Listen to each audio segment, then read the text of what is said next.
Well, we say with Venezuela because, of course, this is a country that is now trying to protect its oil resources and try to minimise the effect of tough new US sanctions.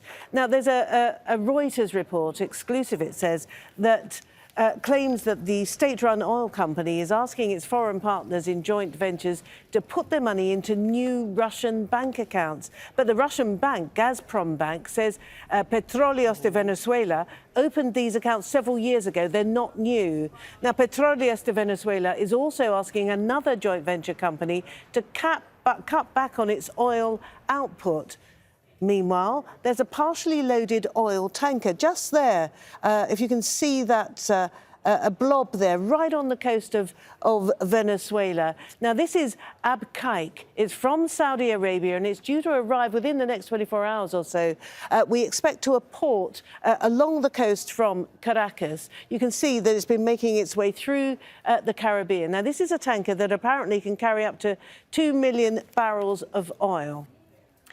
Let's speak to Manouchehr Takin, who's an independent oil and energy consultant and a former OPEC official, and he's joining us live from London. Thank you very much indeed. What do we think this Saudi-registered tanker is doing? We understand it's only partially loaded. Is it bringing something, or will it be taking away from Venezuela? Well, I honestly don't know, but this is normal. There's nothing unusual. International network of trading and exchanging is going on all the time. Yeah, but Mr. Takin, the quality of the crude. Mr. Yes, Takin, please. It's a Saudi transaction with Venezuela hasn't happened for at least 2 years. We understand that. Honestly, I do not have any knowledge other than guessing that the type of crude that Venezuela needs for its field operations might be that is the type that they could import from the very light oil from Saudi Arabia, maybe. But right, I don't think this is anything specific. This is normal transaction going on around the world in the oil provinces all the time. Except, wouldn't this be in complete contravention of US sanctions? January the 28th, the latest tranche of sanctions by the US against specifically the oil industry in Venezuela. I mean, this would be flouting them completely. Well, that really depends on the interpretation. I don't know. You see, it was yesterday or a few days ago that this sanction by United States Treasury was imposed on PDVSA, the national oil company of Venezuela.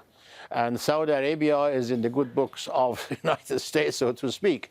But the transaction operations of Saudi Aramco and PDVSA are intermingled according to commercial and business requirements. I don't think we should make too much of it.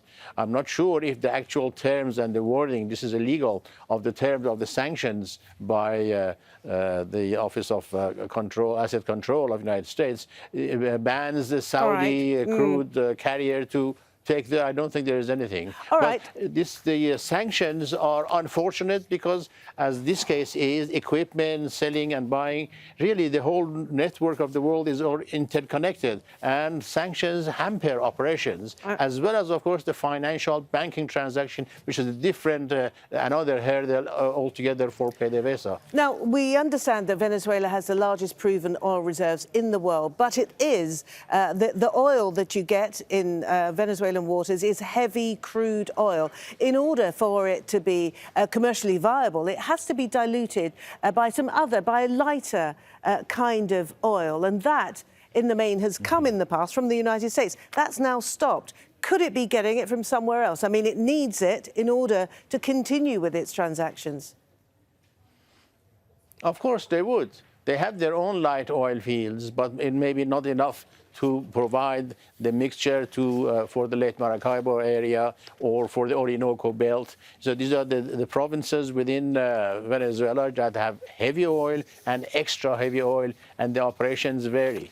And again, I repeat that the fact that they could get, they used to get light oil from the United States, now they could get it from somewhere else. My guess, well, at the beginning was that maybe this Saudi carrier is bringing extra light oil from Saudi Arabia.